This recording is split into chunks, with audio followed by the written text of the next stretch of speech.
temas, porque hay determinados momentos, desde el punto de vista cronológico, donde el desarrollo embrionario se encuentra en lo que muchos libros definen como una etapa indiferenciada desde el punto de vista morfológico o anatómico, ¿sí? Y un proceso donde ya hay ciertas estructuras que persisten y otras que empiezan a involucionar y que me permiten definir un sexo morfológico, ¿sí? Dependiendo qué estructura esté mirando yo.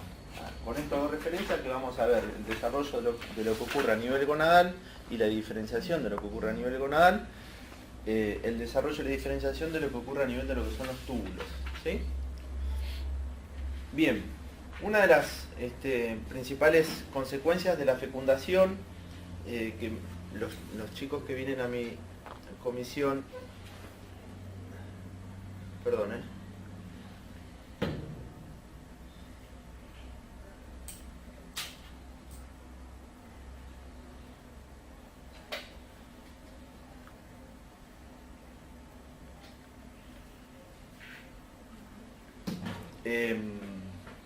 ya lo podrán responder, que una de las principales consecuencias de la fecundación, ¿cuál es?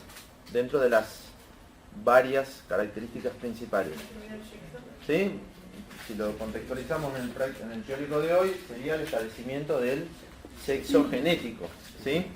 ¿Y cuál es la primera manifestación morfológica en una línea de tiempo más temprana donde nosotros podríamos establecer el sexo fenotípico a futuro, ¿sí? Que puede o no correlacionarse con el genético?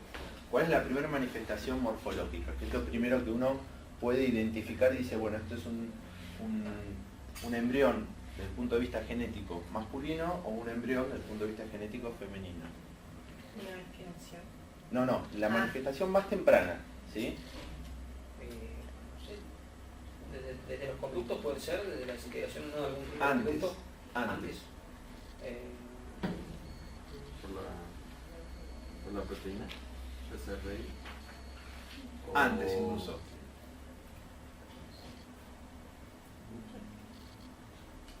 Vieron que cuando los dos cromosomas sexuales, en el caso de una mujer, uno se inactiva, ¿sí? Y uno puede, ¿sí? El famoso corpúsculo de Barr, ¿sí? Si uno lo puede identificar, ¿sí? Uno podría, ¿sí? Definir que uno ya tiene la primera manifestación morfológica, no genética, ¿no? No estamos hablando de la primera manifestación, ¿sí? Posterior a esa identificación, va a haber una etapa donde, desde el punto de vista morfológico, si yo no hice esa identificación, no tengo la posibilidad de diferenciar si ese embrión se va a desarrollar, si no hay ninguna alteración del punto de vista hormonal o ninguna alteración del punto de vista del desarrollo, podríamos definir posterior a esa etapa que vamos a tener un embrión masculino o femenino, ¿sí? Hoy en día, más allá de la identificación de lo que es el sexo genotípico, el sexo anatómico, ¿sí? Hay todo también una identificación cómo se ve o se percibe esa persona independientemente del sexo genético o anatómico, ¿sí? De esa persona, ¿sí? Entonces también eso hay que contemplarlo en el momento de cómo uno, no solo por una cuestión de identificación, sino cómo uno incluye, ¿sí? A esa persona en el contexto de la sociedad, ¿sí? Y esto se tiene muy en cuenta, sobre todo más allá digo, de la cuestión de derechos, ¿sí? En cuadros y en casos puntuales donde hay alguna discordancia entre lo que podría identificarse con el sexo genético y el sexo fenotípico, ¿sí? De ese individuo, ¿sí? Entonces, lo importante es cómo se identifica y cómo se percibe esa persona en el momento de tomar una decisión, ¿sí? Uno no puede tomar una decisión, que eso se realizaba en épocas anteriores donde se respetaba a ultranza el sexo genético de ese individuo, ¿sí? Entonces, si había alguna alteración hormonal que impedía que los caracteres sexuales secundarios y los genitales externos tuvieran un correlato en el desarrollo en función del sexo genotípico, si había algún grado de alteración en eso, se respetaba de alguna manera el sexo genotípico de esa persona, ¿sí? Entonces, independientemente de que tuviésemos un caso de feminización testicular, que es cuando hay alguna alteración en los receptores que deben recibir a los andrógenos, y a partir de la traducción de esa información, de esa hormona andrógena con esos receptores, se produce no solo el desarrollo de los túbulos, ¿sí? y los genitales externos y los caracteres sexuales secundarios. Al haber esa alteración, todos los genitales se desarrollan desde un punto de vista con un fenotipo femenino, ¿sí? Entonces, en ese caso, si bien el sexo genético es un hombre, ¿sí? Anatómicamente, fenotípicamente, estamos en presencia de una mujer. Bueno, antes lo que se hacía era tratar a esa persona, ¿sí? O se le imprimía un tratamiento para llevarlo al sexo genotipo, ¿sí?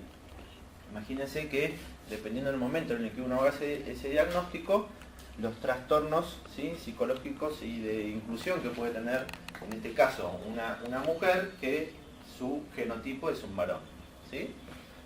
Hoy en día, ¿sí? Hay trabajos en equipos multidisciplinarios donde, dependiendo en la etapa del diagnóstico, bueno, se toman decisiones que fundamentalmente se prioriza no solo no vulnerar los derechos de ese individuo, de esa persona, sino contemplando, dependiendo de la edad que tenga, en la decisión de él, ¿sí? Hace poco, el año pasado en realidad, en un curso de posgrado que hice en Buenos Aires, había mucha gente del Hospital Garrahan y había una endocrinóloga del Hospital Garrahan donde uno de los exámenes que teníamos que hacer había que llevar un caso y uno tenía que contar el caso en que había consistido. Bueno, este era un caso de que genotípicamente era una mujer, ¿sí? Pero a consecuencia de una hiperplasia suprarrenal congénita, ¿sí? Hay un exceso de síntesis de hormonas esteroides, ¿sí? Y ese exceso de hormonas esteroides le aumentaba el nivel de andrógenos y fenotípicamente era un varón. Un varón que era el capitán del equipo de fútbol, era el mejor arquero de todos los compañeros que competían en ese club, o sea, era un varón, ¿sí? O sea, se comportaba con todos los rasgos que uno pudiese, ¿no? Caracterizar, decir, bueno, es un varón. Y a los 16, 17 años de edad,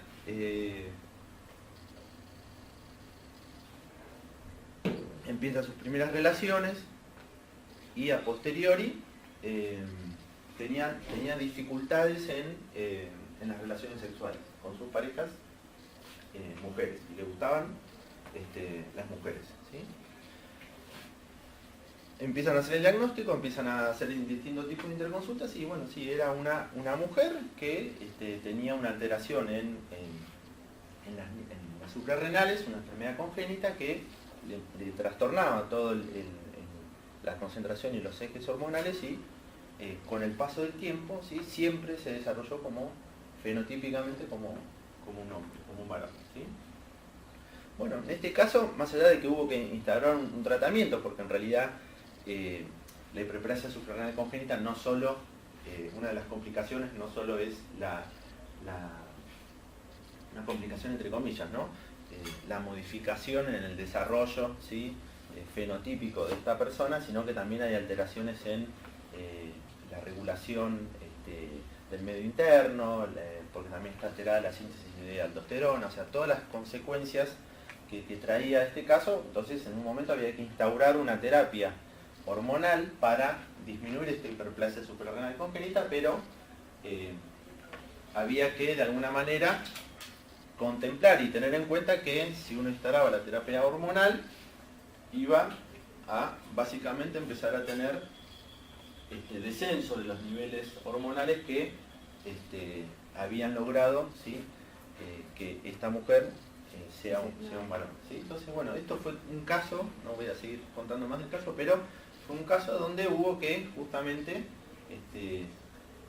hablar primero con la familia, porque toda su vida convivieron con un varón y su hijo era un varón y seguía siendo un varón para ellos, pero también había que respetar y contemplar la identificación de esta mujer, genotípicamente hablando, ¿sí? Que en realidad era un varón, ¿no? Entonces, previo a esta época en la que estamos transcurriendo, digo, en términos de derechos y en términos de cómo resolver un caso muy complejo de estas características, en épocas anteriores, como les decía al principio, ¿sí? Se llevaba esta situación, ¿sí? A que sea una mujer, fenotípicamente, ¿no? Bien, y creo que hoy tiene 20 y pico de años, una cosa así, sigue yendo al Garrahan a ver a su endocrinóloga, porque bueno, son casos donde mucho pasa también con los pacientes con enfermedades reumatológicas, se diagnostican en edades tempranas y después es como muy difícil encontrar o lograr esa separación, digo, por edad y el seguimiento de un pediatra o un reumatólogo de adultos, ¿no? Pero bueno, un poco esa introducción es para que entendamos que en el proceso de desarrollo embriológico vamos a hablar de distintos momentos, ¿sí? Una etapa indiferenciada, una etapa donde comienza a haber un proceso de diferenciación, ¿sí? Y ese proceso de diferenciación, ¿sí? Ocurre en distintos niveles, ¿sí?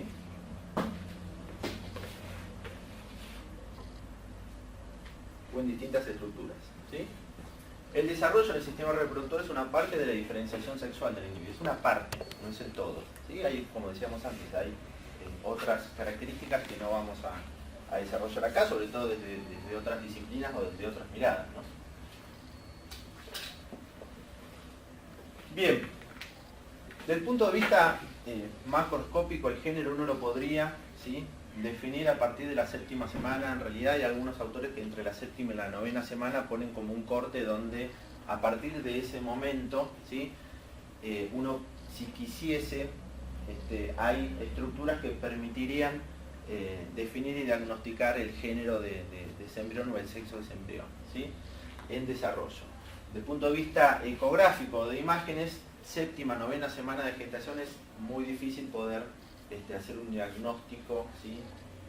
del sexo desde el punto de vista macroscópico o anatómico, ¿sí? Pero desde el punto de vista del desarrollo podemos plantear que entre la séptima y la novena semana uno ya debería, si no hay ninguna alteración, uno ya debería tener una definición en ese punto, en ese aspecto, ¿sí? La diferenciación fenotípica del sexo empieza en las gónadas, pero vamos a hacer una adquisición de lo que ocurre a nivel masculino, en el embrión masculino y en el embrión femenino, porque no es lo mismo, ¿sí? Y cómo es la participación de las células germinales primitivas, ¿sí? Lo que ocurre a nivel de los conductos sexuales, ¿sí? La diferenciación de los genitales externos, siempre hablando de un desarrollo normal, y los caracteres sexuales secundarios.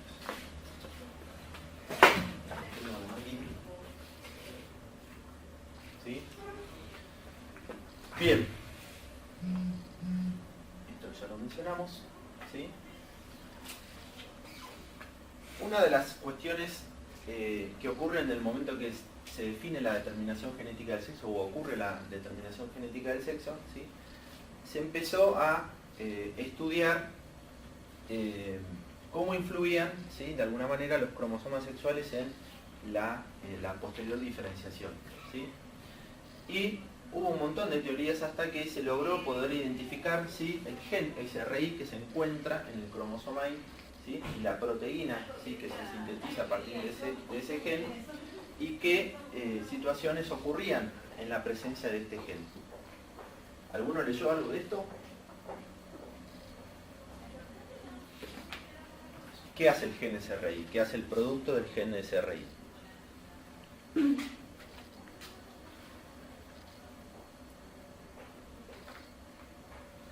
La semana que viene tienen examen, ¿no? O sea, una leída habrán hecho el capítulo. Es lo que permite más que nada el desarrollo del masculino, es como que proliferan los conductos sexuales. ¿Solo masculino? Sí, creo que sí. No sé, yo pregunto. Según lo que entendí, sí, los cordones sexuales primitivos que permiten después la diferenciación masculina. ¿Y qué más? La presencia del gen SRI. ¿Qué sucede?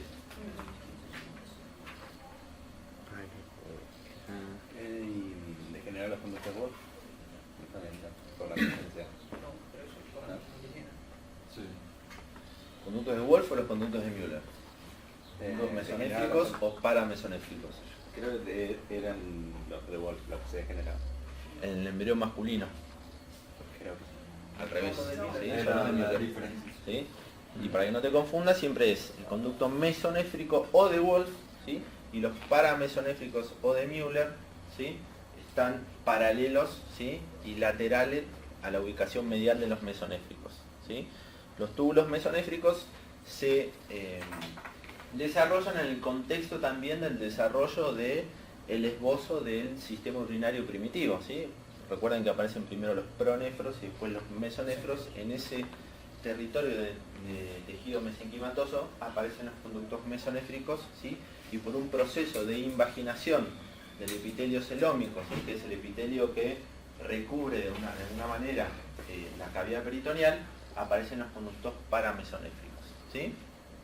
Pero la presencia del gen SRI, como bien decían por acá, ¿sí? No solo estimula, ¿sí? El desarrollo de los conductos a consecuencia de la presencia del gen SRI, porque van a aparecer otras células que son fundamentales, como las células de Sertoli y las células de Leydig, en una gónada que ya comienza a tener algún grado de diferenciación, estamos hablando de un testículo, ¿sí? Los productos de secreción de estas dos células que se van a desarrollar si hay genes SRI, ¿sí? Van a interferir en el desarrollo de las estructuras que en ese momento del desarrollo desde el punto de vista cronológico se encuentran en simultáneo con estructuras que van a dar origen a órganos sexuales internos masculinos, ¿sí? En resumen, como decían por ahí, el producto de secreción de las células de Sertoli, ¿sí? Uno de los productos de secreción que tiene miles de funciones, ¿sí? Una de las funciones fundamentales es que puedan sintetizar los receptores para andrógenos, ¿sí?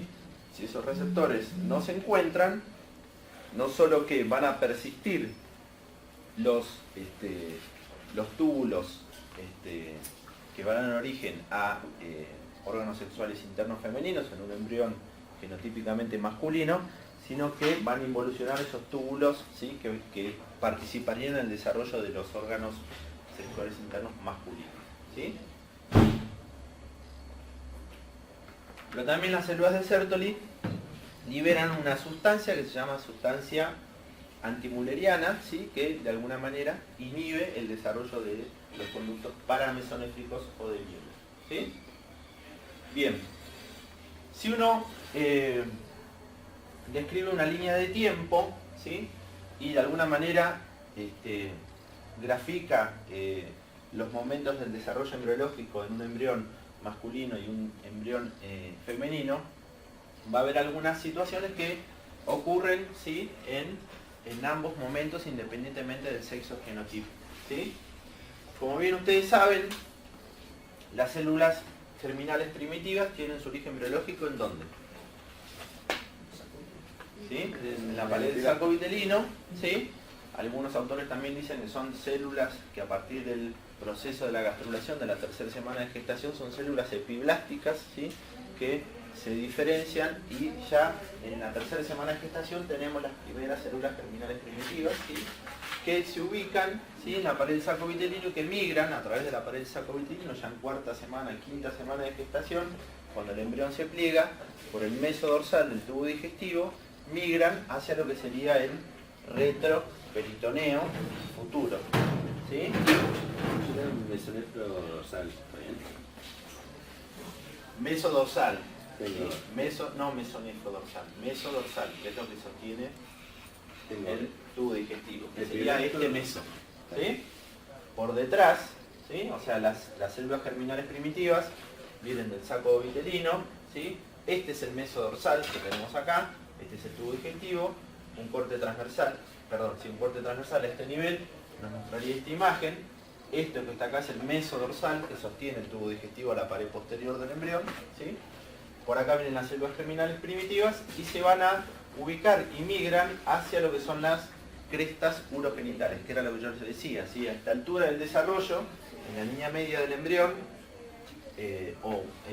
lateralmente a la línea media del embrión, aparecen dos estructuras muy prominentes, muy importantes, ¿sí? que son estas estructuras que vemos acá, ¿sí? Que son las crestas urogenitales, dado que tienen un componente de tejido gonadal y un componente de tejido del sistema urinario, ¿sí? Recuerdan que estas estructuras junto, ¿sí?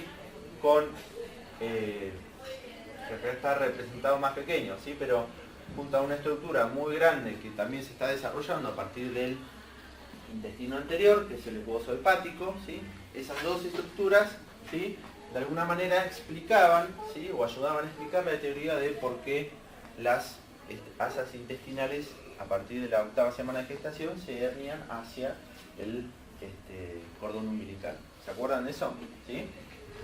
Eran una de las teorías que explicaba la herniación, ¿sí? Entonces, las células germinales primitivas ya en 5ª semana de gestación comienzan a arribar, ¿sí? A las crestas urogenitales en desarrollo.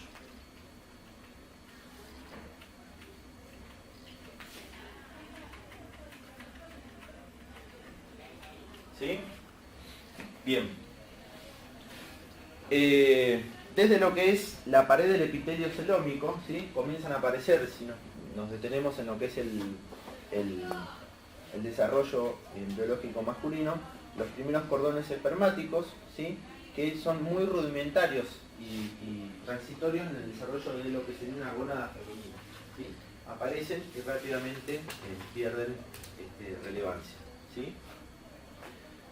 Hacia la 8ª semana de gestación ya tenemos la manifestación o el primer esbozo de lo que son el desarrollo de las células de Leydig, que a posteriori comienzan con la síntesis de testosterona y dihidrotestosterona, que es fundamentalmente las hormonas que, ¿sí? Estimulan, ¿sí? El crecimiento de los genitales externos, ¿sí?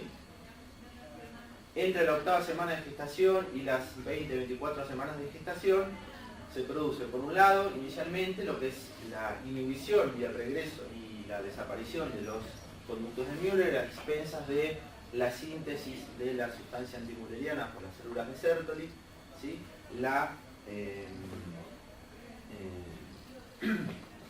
La continuación y la diferenciación de lo que es el conducto de Wolff. Después vamos a ver qué deriva del conducto de Wolff, fundamentalmente el conducto deferente y el epidídimo, ¿sí?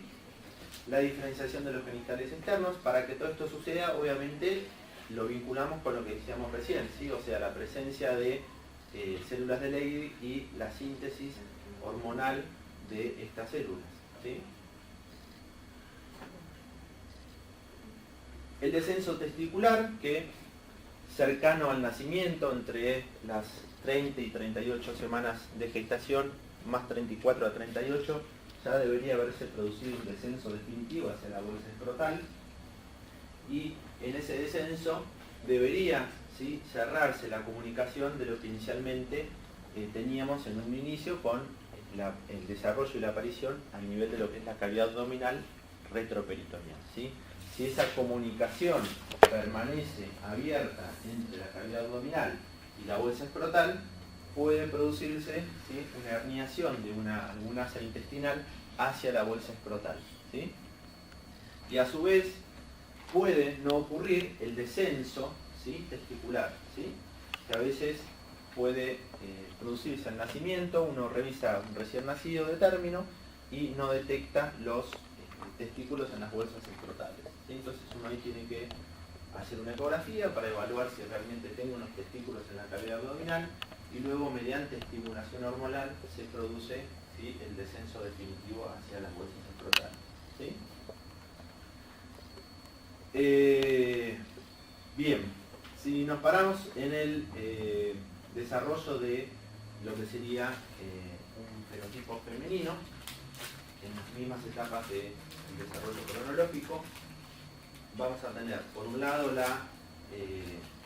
comparativamente la degeneración y pérdida de lo que es el conducto de Wolff y la persistencia del conducto de Müller, que fundamentalmente el conducto de Müller va a dar origen a qué cosa: las trompas de falopio, ¿sí? En la fusión, en la línea media de los conductos de Müller, van a dar origen al útero y tercio superior de la vagina, ¿sí? Los 2 tercios inferiores de la vagina, hay algunos libros mencionan algunas teorías que no están de la misma manera en otros libros, ¿sí? Fundamentalmente, en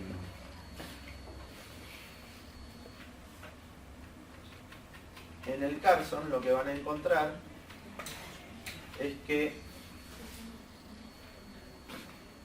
este segmento, ¿sí?, de origen paramesonéfrico, que sería la fusión en la línea media ya de los conductos de Müller, estamos hablando del útero y el tercio superior de la vagina, ¿sí?, se produce una interacción entre lo que es el seno urogenital y los conductos paramesonéfricos de Müller, y se establece lo que es la placa útero-vaginal, ¿sí? Los 2 tercios inferiores de la vagina tienen su origen en la placa útero-vaginal, ¿sí? No todos los libros lo van a encontrar así, pero es una descripción que se encuentra también en otros. El Moore creo que no lo sé si lo plantea así y no me acuerdo bien en el año, ¿sí?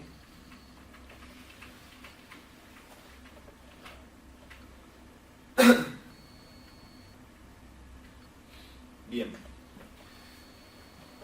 El desarrollo de los genitales externos, en realidad el desarrollo de los genitales externos, si bien está sostenido también a partir de lo que es la síntesis de estradiol, no hay un desarrollo, en realidad, poniéndolo en otras palabras, es muy similar a lo que son los genitales externos masculinos, pero en un desarrollo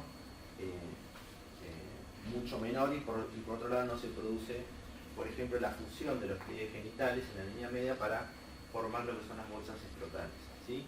Pero el clítoris es una estructura muy similar a lo que es el pene en el varón, ¿sí? Los labios menores y mayores, que corresponden a lo que son los pliegues genitales y las tumefacciones genitales, ¿sí?, es una analogía de lo que serían las bolsas escrotales en el hombre, ¿sí? Entonces, los genitales externos femeninos son muy similares a los genitales masculinos, ¿sí?, pero que al no estar bajo la estimulación de hormonas androgénicas no se desarrollan como tal, situación que sí sucedería en casos donde veíamos recién el ejemplo que les daba de la hiperplasia suprarrenal congénita, donde bajo el estímulo hormonal, esos genitales externos que genotípicamente en una mujer, con ese estímulo hormonal se desarrollan como genitales externos masculinos, ¿sí? Bien. ¿Alguna pregunta hasta acá? ¿No? Profe, Sí. yo no entiendo la formación de la cresta urogenital. Ujú. ¿De dónde? El Porque el mesonéfrico. libro aparece. Sí. obviamente. El tejido mesonéfrico, ¿sí?, de lo que sería el mesodermo intermedio, ¿sí? Del mesodermo intermedio se forman lo que son las crestas urogenitales, ¿sí?, en la pared posterior, ¿sí?, del abdomen, o sea, lo que uno podría definir anatómicamente por detrás del peritoneo, o sea, retroperitoneales. Ahí se establecen las crestas urogenitales, ¿sí?, que fundamentalmente es tejido mesonéfrico, ¿sí? En la línea media aparecen esas 2 estructuras por detrás del peritoneo. El mesonefros pasa a ser transitoriamente, ¿sí?, uno de los riñones del sistema urinario primitivo, y ya quedan establecidas medialmente al mesonefros lo que son las crestas genitales, ¿sí?, ya como un tejido completamente diferenciado del mesonefros, ¿sí?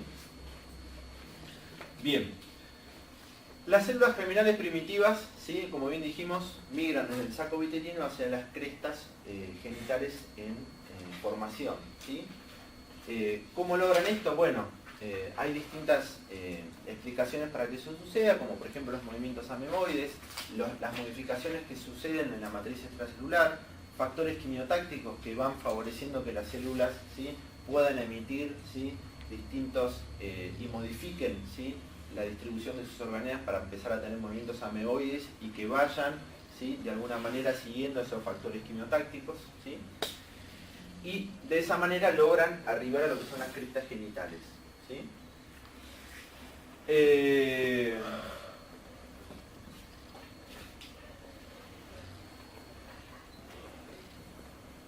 Puede suceder que, y está descrito también, que en el transcurso o en el trayecto, más que en el transcurso, de la migración de las células germinales primitivas, algunas, por alguna alteración de la matriz extracelular o de los factores quimiotácticos, pueda no arribar a la cresta genital en desarrollo. ¿Sí? Entonces, estas células germinales primitivas pueden ubicarse en sectores fuera de lo normal. Podemos encontrar células germinales primitivas ectópicas, ¿sí?, en otra ubicación, y estas células germinales primitivas indiferenciadas pueden ser, ¿sí?, células que a futuro puedan desarrollar un cáncer de origen embriológico, ¿sí?, lo que denominamos como los teratomas, ¿sí? Entonces, también vamos a encontrar una situación donde pueden desarrollarse teratomas en otros procesos del desarrollo embriológico, pero la característica fundamental de estos tumores de origen embriológico es que vamos a encontrar distintos subtipos de tejidos, ¿sí?, que se desarrollan en forma anómala en lugares donde no tenemos ese tejido, ¿sí? Entonces podemos encontrar que en ese tumor tenemos uñas, tenemos pelos, piel, por ejemplo, ¿sí?, y donde por detrás, por ejemplo, en un mesodorsal puede desarrollarse un teratoma, ¿sí? Y una de las explicaciones es que alguna de estas células germinales primitivas, ¿sí?, por algún motivo que vaya llegado a la cresta genital en desarrollo, a medida que avanza el desarrollo embrionario y luego en la edad postnatal puedan desarrollar un tumor con este origen embriológico, ¿sí? Una vez que las células germinales primitivas, ¿sí?, arriban en lo que hoy definimos como una gónada indiferenciada, se produce la detención de la mitosis, ¿sí? La enzima del citocromo P450 cataboliza el ácido retinoico, que es uno de los factores fundamentales para la migración, ¿sí?, y se libera ese factor con actividad antimeiótica, ¿sí?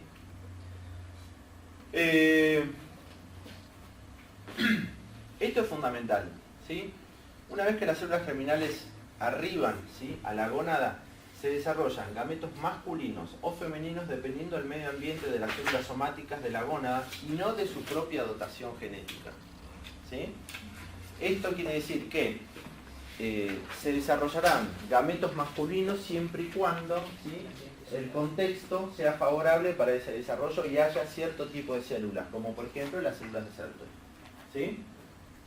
Entonces, la dotación genética, en este caso, que sean a futuro espermatogonias, no garantiza que esas células germinales primitivas se desarrollen como gametos masculinos. Lo que sí garantiza que esa situación suceda es el entorno donde se van a desarrollar, ¿sí?, esas células germinales primitivas, ¿sí? Estamos hablando fundamentalmente de la migración y el arribo, ¿sí?, de las células germinales primitivas a una gónada en esa etapa del desarrollo, quinta semana de gestación, indiferenciada, ¿sí? Orígenes embriológicos, ¿sí?, para el establecimiento del sexo gonadal: cresta mesonéfrica, que era el mesénquima, que es lo que aclarábamos recién, epitelio celómico y células germinales. Estos son los tres subtipos de tejidos, ¿sí?, que participan en el desarrollo gonadal, ¿sí? ¿Qué es el epitelio celómico? El epitelio celómico es lo que recubre en la cara interna, el medio para atrás, para adelante, la cavidad abdominal. Este epitelio que se encuentra acá, ¿sí?, es lo que inicialmente o primitivamente también se lo llamaba epitelio germinativo, porque se pensaba que las células germinales primitivas derivaban de este epitelio, ¿sí? Este epitelio es lo que se denomina epitelio celómico, y a partir de acá es donde comienzan a crecer los primeros cordones sexuales primarios, ¿sí? Entonces, dijimos mesénquima del tejido mesonéfrico, dijimos epitelio celómico y células germinales, ¿sí? Esto es lo mismo, el mismo concepto que mencionábamos antes. Ni la expresión del gene de SRI ni la posterior diferenciación del testículo dependen de la presencia de células germinales, ¿sí? Es independiente de la presencia de células germinales, ¿sí? O sea, no me garantiza a mí que es un genotipo XY, que esas células germinales primitivas que arriban a la cresta urogenital en el momento indiferenciado, se diferencie como, esa gónada se diferencie como un testículo. ¿Se entendió? ¿Sí? Bien. ¿Estamos bien hasta acá? ¿Sí? Bien. Entonces, mesodermo intermedio, los genes que participan, ¿sí? Mesodermo intermedio, ¿se acuerdan? Mesodermo intermedio, tercera semana de gestación, ¿sí? Cuando el mesodermo intraembrionario se segmenta, se diferencian distintos tipos de tejido mesodermo, ¿sí? Mesodermo de los somitas, mesodermo intermedio, mesodermo lateral, ¿sí? Mesodermo de la placa cardiogénica, todos los distintos subtipos de mesodermo a partir de la segmentación. Hoy no estamos haciendo referencia a lo que es el mesodermo intermedio, ¿sí? Se establece lo que es la gónada indiferenciada. En caso de que estemos en el desarrollo de un embrión masculino, producto del gen SRI, en la presencia de un brazo corto del cromosoma Y, ¿sí? Se desarrolla a futuro lo que es una gónada diferenciada como un testículo, ¿sí? Van a arribar las células germinales primitivas, ¿sí? Van a diferenciarse lo que son las células de Sertoli y las células de Leydig, ¿sí? Y acá es importante poder entender la interacción entre dos subtipos de células. Incluso no todos los autores, no hay un consenso en todos los autores de dónde derivan las células de Sertoli. Algunos dicen que son células mesenquimáticas, ¿sí? Que se diferencian, células propias mesenquimáticas de esa gónada indiferenciada. Otros sostienen que son células que se diferencian a partir de los primeros cordones sexuales primarios del epitelio celómico, ¿sí? Pero en lo que sí hay consenso es en las múltiples funciones que tiene la célula de Sertoli, ¿sí? Si yo no tengo el factor fijador de andrógenos, ¿sí? Difícilmente, ¿sí? Pueda tener acción de la testosterona sobre los receptores, ¿sí? Porque no voy a tener síntesis de receptores, ¿sí? Si no tengo sustancia antimülleriana, seguramente voy a impedir, ¿sí? La inhibición de los conductos paramesonéfricos de Müller. Entonces voy a sostener, ¿sí? Que los conductos paramesonéfricos de Müller continúen en el desarrollo, ¿sí?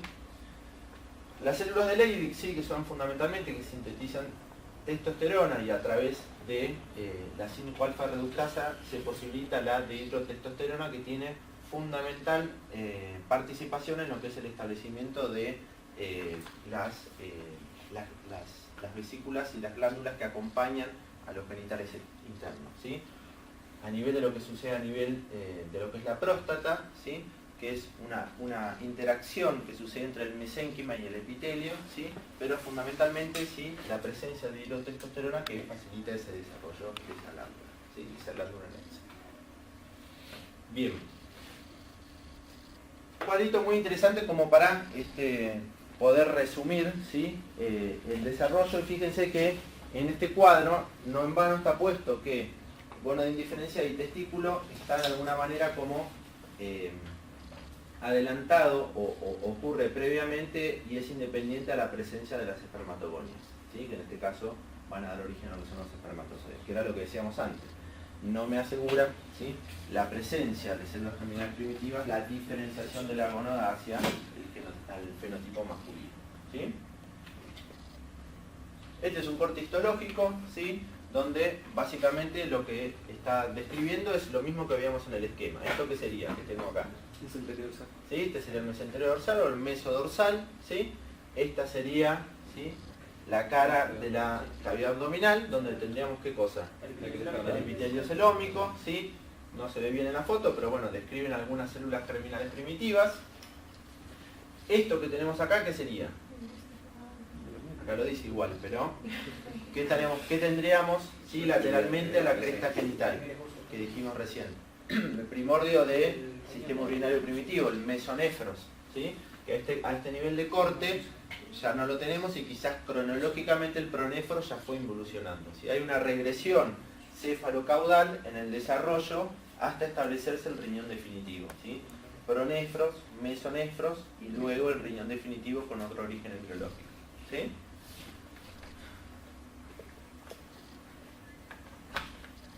¿Hasta qué hora es el teórico?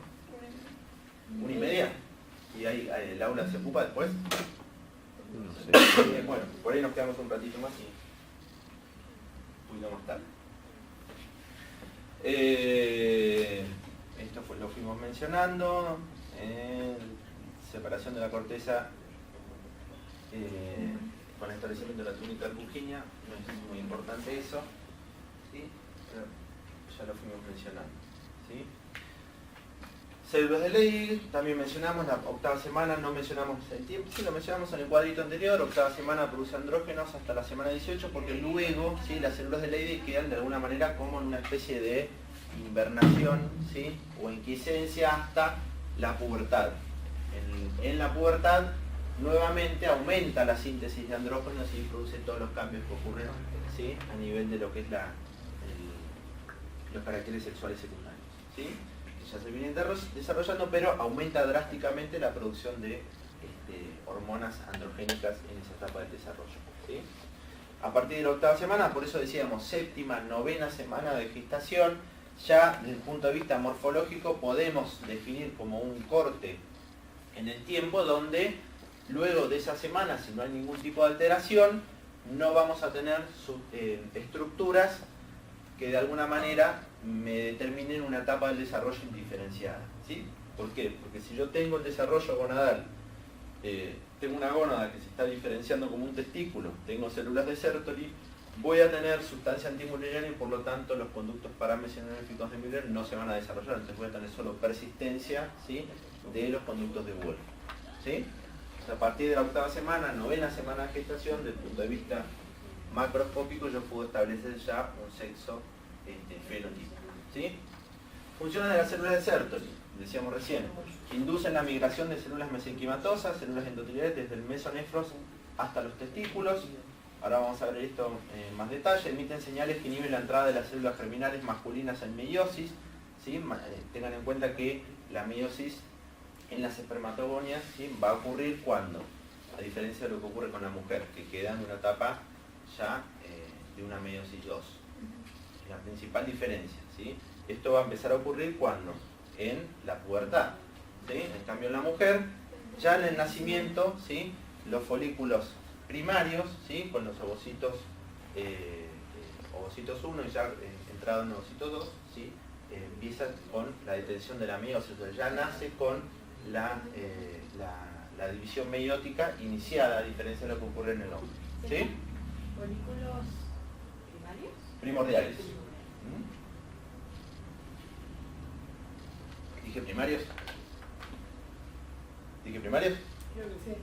Bien, son folículos primordiales, ¿sí? Los primarios ya es cuando entran en un proceso de maduración y ya la capa de células foliculares no es una única capa de células planas, sino es una capa de células cúbicas, ¿sí? Pero son el conjunto de folículos que entran en el proceso, una vez que se inicia el ciclo sexual, entran en el proceso de maduración y no todos, ¿sí?, van a culminar en el proceso de ovulación, ¿sí?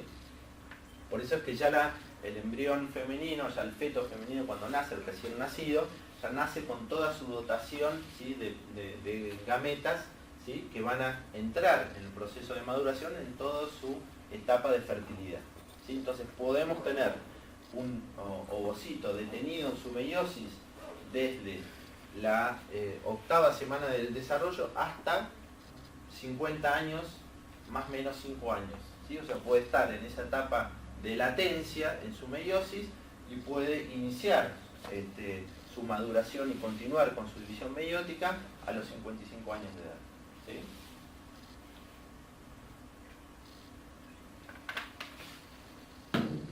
Bien.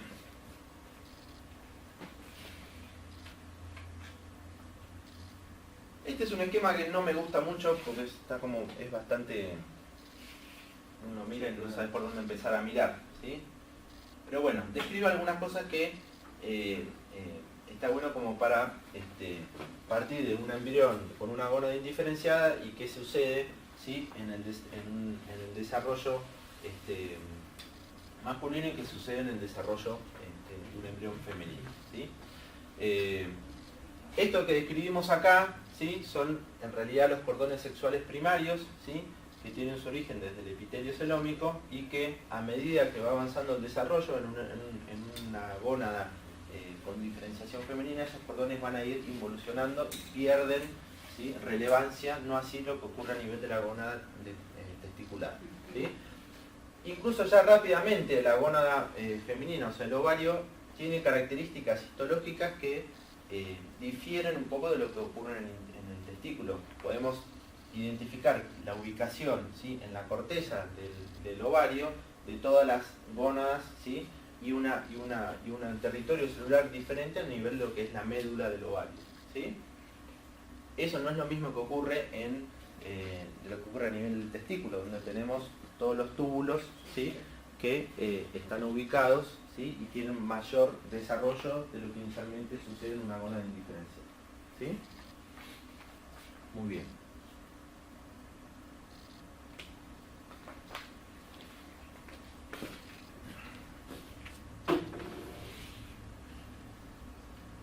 Bien.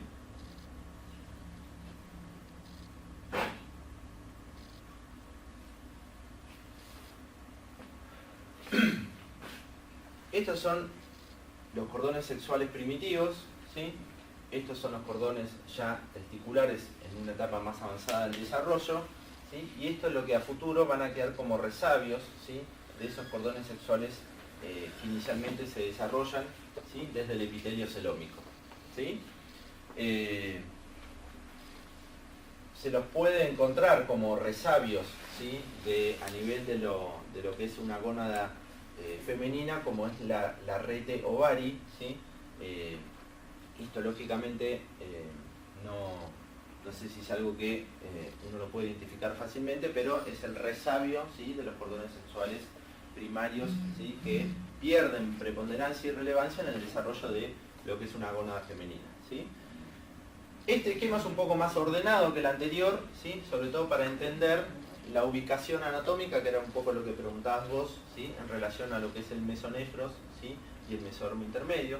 Toda esta estructura que vemos acá, ¿sí?, que es la cresta urogenital, con su componente urinario por un lado y el componente genital por el otro, tienen su origen en el mesodermo intermedio, ¿sí?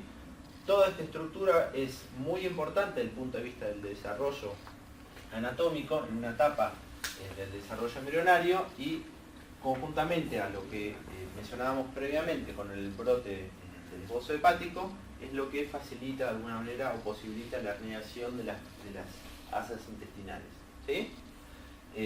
Como progresivamente, a medida que avanza el desarrollo, el pronefros y el mesonefros van involucionando, ¿sí?, esa estructura, ¿sí?, pierde relevancia y preponderancia, y es una de las teorías que explicaría por qué las asas intestinales retornan a partir de las 10 semanas de gestación, ¿sí? A partir de las 10 semanas de gestación ya no hay una preponderancia de lo que sería el pronefros y el mesonefros. Ya el pronefros prácticamente no hay, y quedan algunos resabios del mesonefros, que inicialmente tienen el desarrollo de su glomérulo, tienen una irrigación, ¿sí? Hay alguna actividad de ultrafiltrado de la sangre mínimo, ¿sí?, por eso se los denomina como sistema urinario primitivo, ¿sí?, pero a medida que avanza el desarrollo, esas estructuras van involucionando por procesos apoptóticos, ¿sí? Bien, a diferencia de lo que veíamos en la diferenciación de gonadal de un testículo, la presencia de células germinales viables resulta esencial para la diferenciación ovárica. Si no llegan hasta las crestas genitales o si son anómalas y degeneran, la gónada involuciona, ¿sí?, que es fundamentalmente lo que sucede en el síndrome de Turner, donde son pacientes femeninas, son mujeres que uno de los principales motivos de consulta, si no hay un diagnóstico precoz, es la infertilidad, porque básicamente no tienen gónadas y hay ausencia de células germinales que hayan migrado a esa gónada, ¿sí?, en una etapa de indiferenciación, ¿sí?, quinta semana de gestación. Lo único que se encuentra, si uno hace una ecografía abdominal, denominan como cintillas ováricas, que son como pequeños resabios o cicatrices, ¿sí?, filamentosas de lo que debería haber sido un ovario ante la ausencia de células germinales, no hay desarrollo de gónadas femeninas, ¿sí? El origen de las células foliculares, ¿sí?, tiene su origen biológico a nivel del epitelio celómico y los cordones sexuales mesonéfricos y el estroma de las crestas genitales, ¿sí? Como tres orígenes embriológicos, de los cuales los cordones sexuales mesonéfricos, ¿sí? Era lo que veíamos en la diapositiva anterior, y el estroma de las crestas genitales, que es tejido mesodérmico, ¿sí? Que conforma parte de la gónada femenina, ¿sí? Bien, este es otro esquema, este creo que es del Carson, ¿sí? Fíjense que ovario o gónada ausente hay desarrollo de los conductos paramesonéfricos. ¿Por qué? Porque los conductos paramesonéfricos, el desarrollo de los conductos paramesonéfricos depende, ¿sí? De la presencia o no de SRI, que de alguna manera lo que estimula es la diferenciación de las células en células de Sertoli, que son las que sintetizan el factor que inhibe el desarrollo de los conductos paramesonéfricos, ¿sí? Por eso es, ante la presencia de ovario o gónada ausente, ¿sí? Tenemos el desarrollo de los conductos paramesonéfricos, ¿sí? Si estamos en presencia de una gónada diferenciada en un testículo, ¿sí? Es lo que imposibilita, ¿sí? El mantenimiento de los conductos paramesonéfricos, ¿sí?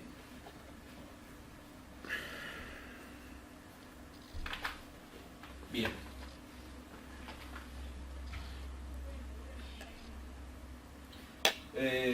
Células Sertoli, bueno, esto lo mencionamos antes, ¿sí?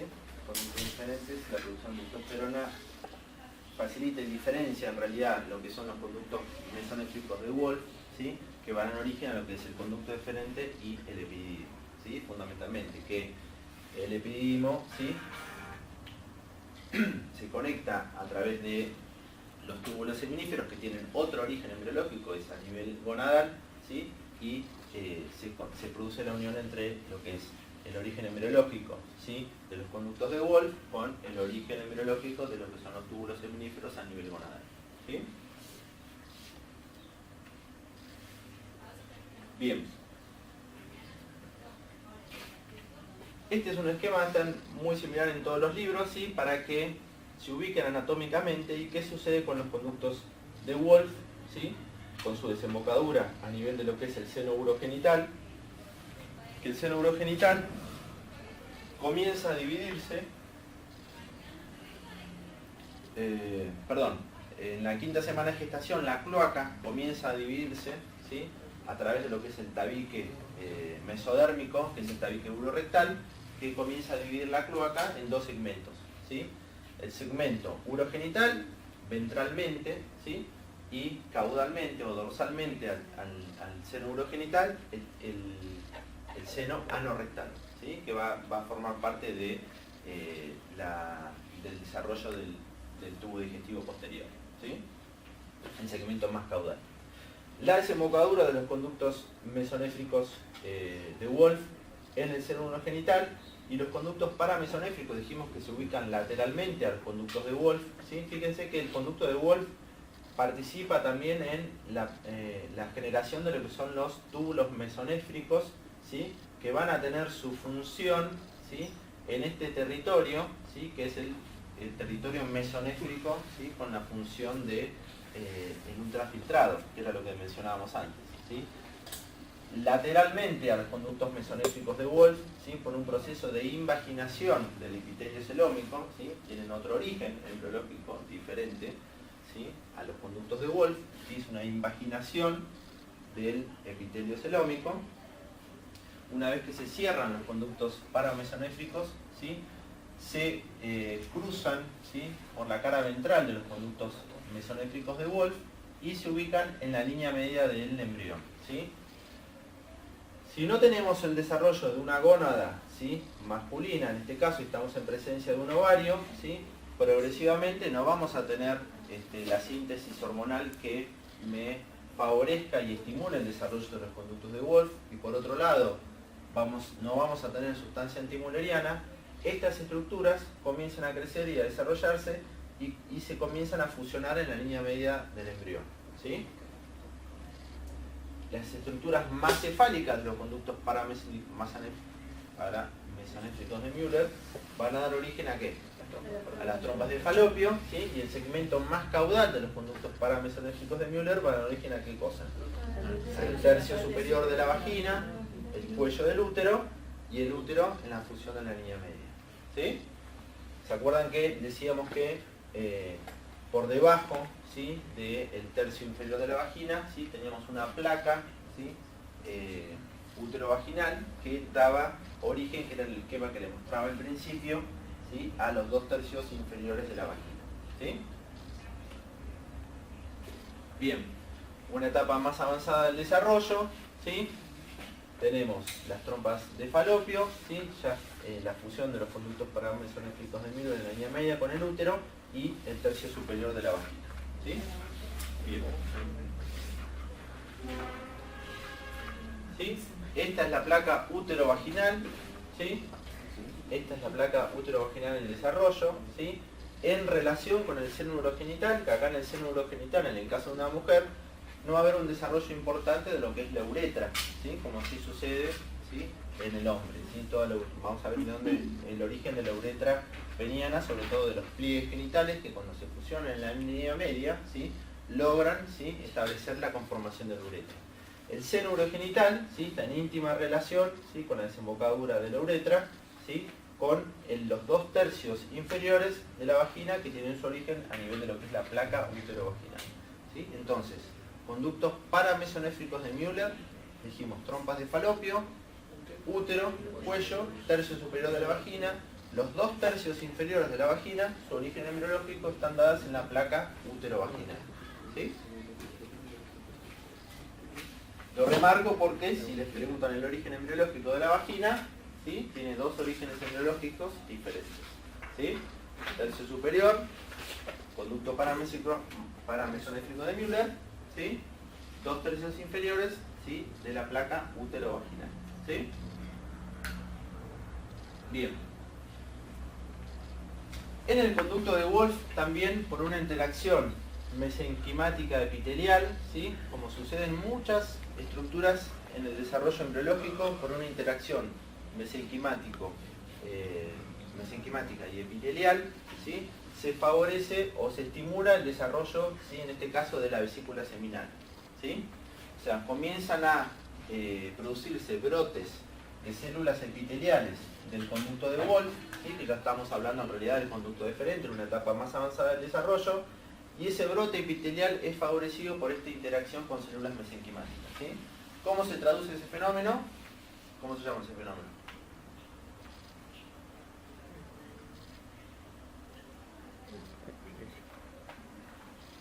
Inducción, ¿sí? Es un fenómeno inductivo entre una interacción entre células mesenquimáticas, ¿sí?, que rodean a la vesícula seminal en desarrollo, o el esbozo de la vesícula seminal, y que a su vez esa inducción entre las células mesenquimáticas favorece el desarrollo, ¿sí?, de la misma glándula, ¿sí? ¿Dónde encontramos otros fenómenos inductivos? En millones de lugares. Ejemplos: La cresta urogenital. Cresta urogenital, ¿qué más?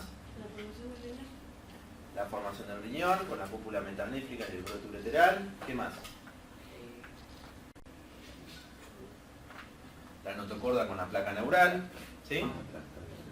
Y todos estos fenómenos inductivos se explican que no es que la notocorda estimula y solo la presencia de la notocorda estimula el desarrollo de la placa neural, sino que se requiere la presencia de los 2 tejidos para que se produzca el fenómeno inductivo, ¿sí? Muy bien. Bien, lo que decíamos antes, en una etapa más avanzada del desarrollo, ¿sí?, conducto deferente, ¿sí?, con el epididimo, y que se comunican, ¿sí?, con todos los túbulos seminíferos a través de los conductillos deferentes y la red tetética, ¿sí? Que esto es lo que a nivel del ovario vamos a encontrarlo como un resabio, que es la rete ovárica, ¿sí?, que no está tan desarrollada como la vemos a nivel testicular. Bien. A nivel de la uretra, a nivel de la próstata, ¿sí?, la próstata, ¿cuál es el origen embriológico de la próstata?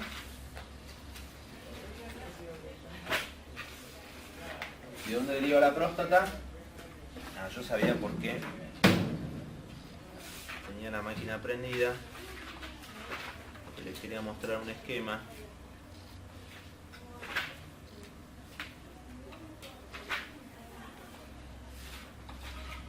Muy bueno.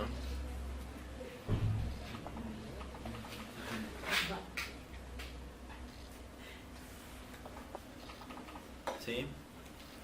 Para que se lo recuerden, ¿sí? En amarillo tenemos el seno urogenital, ¿sí? El conducto mesonéfrico en rosa, ¿lo ven acá? Conducto paramesonéfrico en celeste, ¿sí? Todo esto, ¿sí? Es el seno urogenital. Del seno urogenital, ¿sí? Nosotros tenemos que se produce también por un fenómeno de interacción del epitelio y el mesénquima circundante para favorecerse el desarrollo de la próstata, ¿sí? Entonces, el desarrollo de la próstata, a diferencia de la vesícula seminal, tiene su origen embriológico a nivel de lo que es el seno urogenital, ¿sí?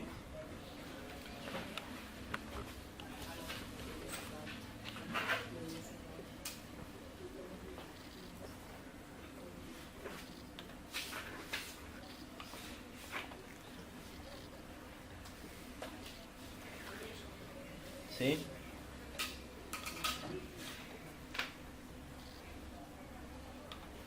En amarillo lo mismo, ¿sí? Seno urogenital, ¿sí? En este caso estamos en un desarrollo de un embrión femenino, ¿sí? Y fíjense lo que es el tercio inferior de la vagina, que lo mencionan como un origen a nivel del seno urogenital, pero también acá mencionan lo que es la placa vaginal, que es lo que veíamos recién, ¿sí? Como placa útero-vaginal, o sea, los 2 tercios inferiores con el origen embriológico de la placa útero-vaginal. ¿Qué libro es ese, profe? Este libro es el Moore. No está eso. ¿Eh? No, pues este es un Moore para nosotros, no es el Moore para ustedes. Ah, ¿Sí? Ustedes tienen el Moore B, este es el Moore A. Sí, está en el Moore ese, pero es el Moore el nuevo. Ah, está poniendo. Igual ese Moore es pirata, así que lo deben tener. ¿Sí? ¿Estamos? Bien.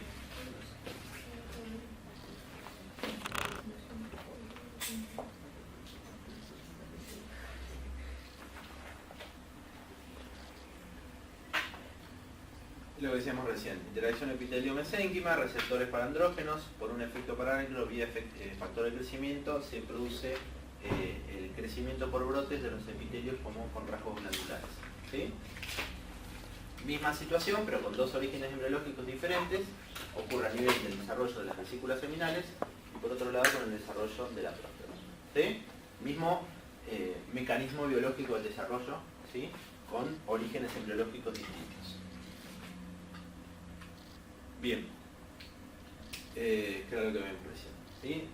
Un poco más de detalle con la presencia de hidrotestosterona, ¿sí? Que estimula el mesénquima circundante a las evioginaciones prostáticas del seno urogenital, se libera el factor de crecimiento fibroelástico tipo 10 y factor de crecimiento transformante beta 1, que eso es lo que retroalimenta, ¿sí? El crecimiento, ¿sí? Epitelial, ¿sí? Del seno urogenital para dar origen a lo que es la próstata, por una interacción epitelio-mesénquima, ¿sí? Este es un esquema que grafica básicamente el inicio del desarrollo de la gónada testicular y una vez que se produce el descenso testicular ya en una etapa avanzada del desarrollo, ¿sí? A través de lo que es la fijación que tiene el ligamento suspensorio craneal y el ligamento inguinal del mesonefros, ¿sí? Pierde, ¿sí? El ligamento suspensorio craneal, que eso es lo que favorece mediante la estimulación hormonal que este ligamento funcione como una especie de anclaje y logre, ¿sí? A través de, este es el proceso vaginal, a través de este que es el conducto inguinal, que se produzca el descenso testicular, ¿sí? Cuando este conducto puede quedar algún resabio embriológico como un quiste, ¿sí? ¿Sí? Y eso se percibe como un nódulo y se resuelve quirúrgicamente con una cirugía muy sencilla. Pero si este conducto queda permeable, que era lo que yo les mencionaba antes, este proceso vaginal queda permeable y no queda obliterado, como en este caso, puede haber, ¿sí? Alguna herniación de asas intestinales, ¿sí? Hacia el escroto, ¿sí? A través del conducto inguinal. A su vez, si no hay una fijación del testículo a este nivel, que es el gubernáculo testicular, si no hay una fijación, este testículo puede, ¿sí? Quedar libre en la bolsa escrotal y se denomina testículo en ascensor, donde a veces, ¿sí? El chico no tiene el testículo en la bolsa escrotal y a veces lo percibe a nivel del conducto inguinal, ¿sí? Si bien parece algo como bastante intrascendente, la complicación, no solo digo por la diferencia de temperatura que hay entre el escroto y la cavidad abdominal, más allá de eso, digo, para lograr el correcto desarrollo de la gónada y el sostenimiento de ese desarrollo, el testículo en ascensor, una de las complicaciones más graves es que en esos movimientos puede generarse la torsión testicular, ¿sí? Al estar libre, y con la torsión testicular puede producirse, ¿sí?, la disminución, ¿sí?, por una isquemia de irrigación sanguínea, y puede necrosarse ese testículo, ¿sí? Entonces, ese testículo en ascensor a veces rápidamente se resuelve una vez diagnosticado, ¿sí?, con un pequeño punto, se dice como una apexia, a nivel de la bolsa escrotal, y ya ese testículo queda alojado en la bolsa escrotal, ¿sí? Pero a veces, si no se resuelve quirúrgicamente, la complicación es la torsión testicular, ¿sí?, que es una urgencia.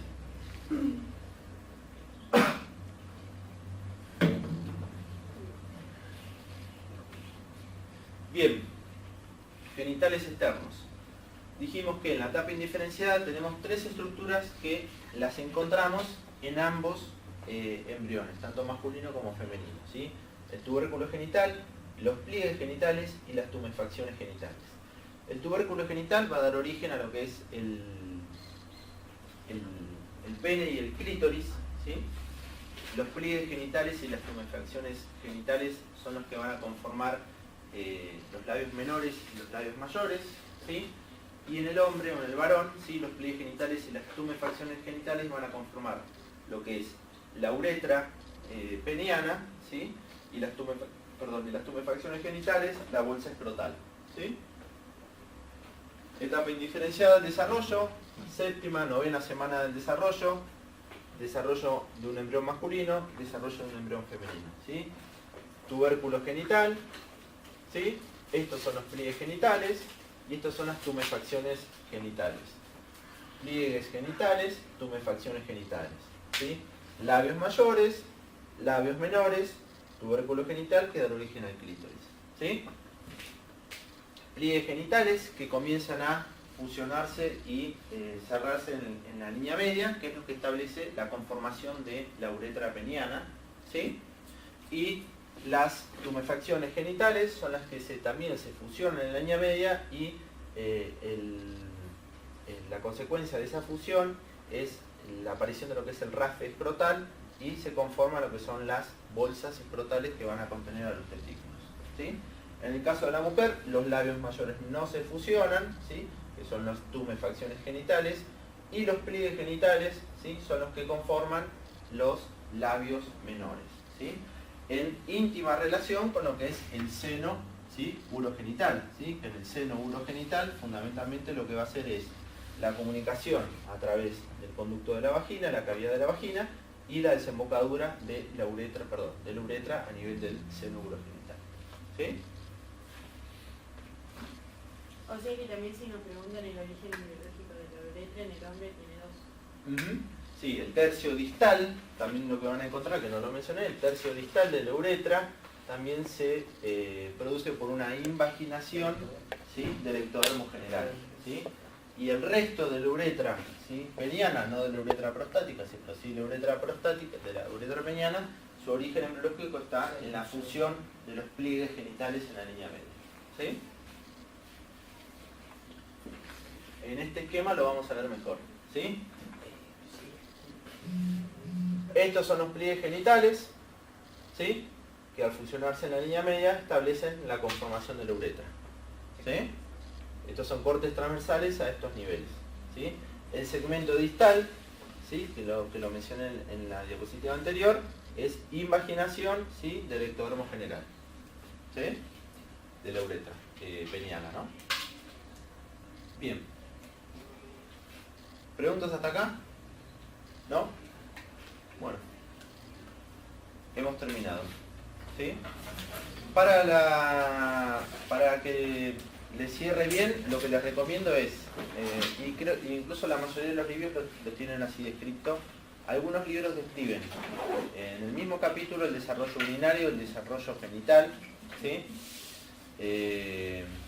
Pero la mayoría de los libros describe el desarrollo tanto de un embrión masculino o de un embrión femenino en el mismo capítulo, pero es bueno leerlo, no estudiarlo en forma separada, sino como un proceso común hasta un cierto grado de desarrollo, donde en función de la presencia y la síntesis de ciertas sustancias facilitan el desarrollo, ¿sí? O la inhibición de ciertas estructuras en el establecimiento del sexo fenotípico, ¿sí?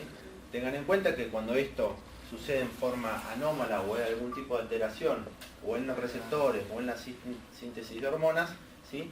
Puede no coincidir el sexo genético con el sexo fenotípico, ¿sí? Dimos dos ejemplos, como la feminización testicular o la hiperplasia suprarrenal congénita, ¿sí? Donde el sexo fenotípico, puede ser una mujer, ¿sí? No coincide con el sexo fenotípico, ¿sí? del recién nacido, ¿sí? Bueno, nos vemos el martes.